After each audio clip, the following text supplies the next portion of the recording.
Magandang araw po sa inyong lahat, lalo na sa ating mga pinuno, kawal at kawani ng Hukbong Katihan ng Pilipinas.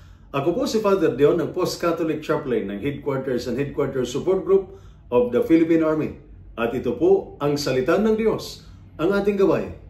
Ngayon po ay Sunday, July 13, 2025, ng ika-15 linggo sa karaniwang panahon.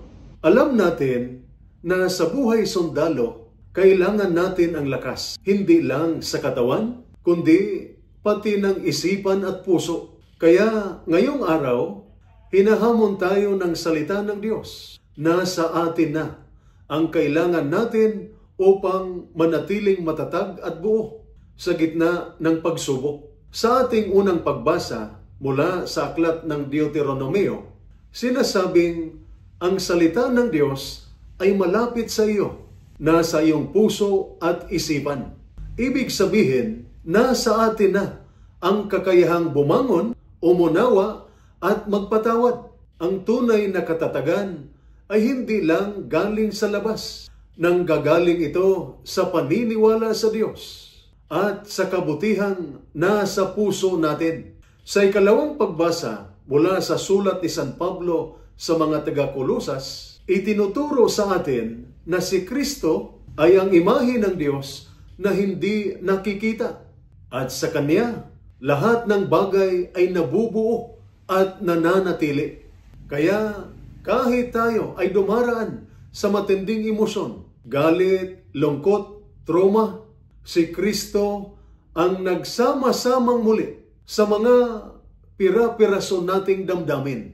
Siya ang ating lakas kapag tayo'y pinanghihinaan. At sa ating ebanghelyo mula kay San Lucas, ikwinento ni Jesus ang talinghaga tungkol sa isang mabuting Samaritano. Isang taong tumulong sa kapwa kahit hindi niya ito kaano-ano.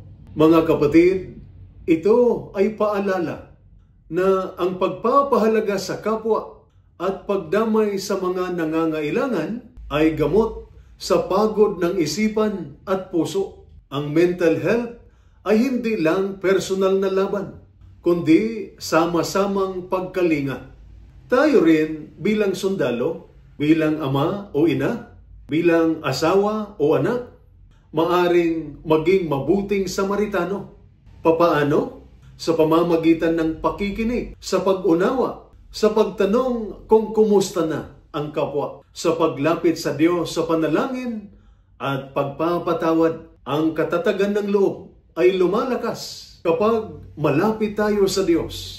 At kapag may malasakit tayo sa isa't isa, lumalakas din ang loob natin. Ito po ang salita ng Diyos, ang ating gabay. Manalangin tayo. Sa bawat araw ng serbisyo at sakripisyo, patatagin mo ang aming isip, puso at pananampalataya. Pawiin mo ang aming pagod at palitan ito ng kapayapaan at lakas. Basbasan mo ang pamilya ng aming mga sundalo na sila'y maging kanilang ilaw at tahanan. At turuan mo kaming maging mabuting Samaritano. Handa laging umunawa, magmahal at maglingkod ng may kababaang loob. Amen. At sumainyo at sa inyong pamilya ang pagpapala ng makapangyarihang Diyos, Ama, Anak at Espiritu Santo. Amen.